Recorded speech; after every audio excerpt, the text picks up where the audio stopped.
बरेली में जुमे की नमाज के बाद वो हुआ जिसकी किसी ने कल्पना तक नहीं की थी। एक पोस्टर से उठा बवाल अब पूरे उत्तर प्रदेश में बवाल बन चुका है। मस्जिद के बाहर शुरू हुआ विवाद कैसे बना दंगे का रूप, कौन है इसके पीछे और क्यों बार बार एक ही नाम सुर्खियों में लौटता है, चलिए आपको बताते हैं। बरेली की सड़कों से उठती उस आग की कहानी जिसने सरकार से लेकर समाज तक सबको हिला दिया। बरेली की गलियों में शुक्रवार को जो हुआ उसने कानून व्यवस्था की नींव तक हिला दी। सब कुछ शुरू हुआ एक पोस्टर से। आई लव मोहम्मद नाम का एक धार्मिक अभियान और उससे जुड़े पोस्टर्स ने माहौल को अचानक गरमा दिया। मस्जिद के बाहर लगे हुए पोस्टर को लेकर शुरू हुआ विवाद चंद मिनटों में बेकाबू भीड़ में तब्दील हो गया।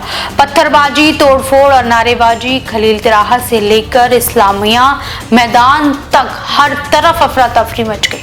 पुलिस और प्रदर्शनकारियों के बीच हुई सीधी भिड़ंत ने सड़क को युद्ध भूमि बना दिया। बारूद जैसे माहौल ने पुलिस ने मोर्चा संभाला और फिर आया एक्शन। मौलाना तौकीर रजा खान को लेकर गिरफ्तार कर लिया गया है। जी हाँ, वही तौकीर रजा जिनका नाम उत्तर प्रदेश की सियासत, मजहब और विवादों से हमेशा जुड़ा रहा है। बरेली से लेकर लखनऊ तक हर हलके में जिनकी पहचान बनी हुई है वो अब पुलिस की हिरासत में है।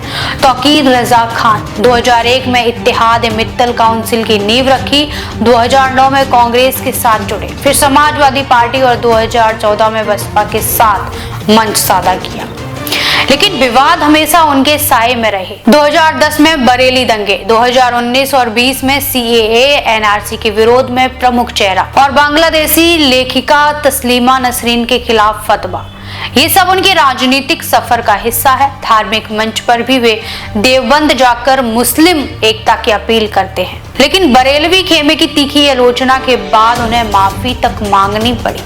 इसके बाद गिरफ्तारी से पहले उन्होंने वीडियो मैसेज में कहा, अगर मुझे गोली मार दी जाए तो खुशी होगी, लेकिन प्रशासन कोई रिस्क नहीं ले।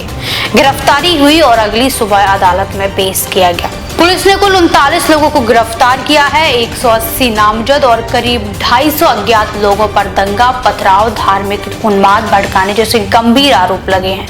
जिलाधिकारी अविनाश सिंह और SSP अनुराग आर्य ने साफ कहा, यह सिर्फ एक भावनात्मक प्रतिक्रिया नहीं बल्कि पूरे देश से एक सुनियोजित साजिश थी। भारतीय न्याय संहिता की धारा 163 लागू थी, अवैध जमावड़े पर पाबंदी थी, फिर भी ये हिंसा क्यों हुई? स्थिति को नियंत्रण में रखने के लिए बरेली में 48 घंटे के लिए इंटरनेट सेवा बंद, सोशल मीडिया सख्त निगरानी में और व्हाट्सएप, फेसबुक, यूट्यूब पर फॉरवर्डिंग भी प्रतिबंध लगा दिया गया है। लेकिन अब ये आग सिर्फ बरेली में नहीं सुलग रही, लपटें बाराबंकी, मऊ और बनारस तक पहुंच चुकी हैं। प्रशासन अलर्ट पर है, लेकिन जमीन पर तनाव अब भी बरकरार है। मुख्यमंत्री योगी आदित्यनाथ का रुख बेहद सख्त है। उन्होंने कहा, त्योहारों के समय हिंसा फैलाने वालों को बख्शा नहीं जाएगा। कल एक मौलाना भूल गए कि सत्ता में कौन है। उन्होंने दबंगियों की तुलना हिंदू धर्म ग्रंथों में वर्णित चंड मुंड से करते हुए ऐलान किया, ऐसे तत्वों का नाश होगा जो कानून से खेलेंगे। उन्हें ऐसी सजा मिलेगी जो पीढ़ियों तक याद रखी जाएंगी। उधर सिविल सोसाइटी भी खामोश नहीं है। सिटीजन्स फॉर फर्टर्निटी नामक संगठन इस गिरफ्तारी को धार्मिक अभिव्यक्ति पर हमला बताया है। उन्होंने मुख्यमंत्री को पत्र लिखकर कार्यवाही पर सवाल उठाए हैं। तो सवाल अब ये है कि क्या ये सब महज एक पोस्टर से शुरू हुआ एक भावनात्मक विस्फोट था या इसके पीछे थी कोई गहरी साजिश? क्या ये राजनीतिक का नया मोड़ है या फिर धार्मिक ध्रुवीकरण की चाल?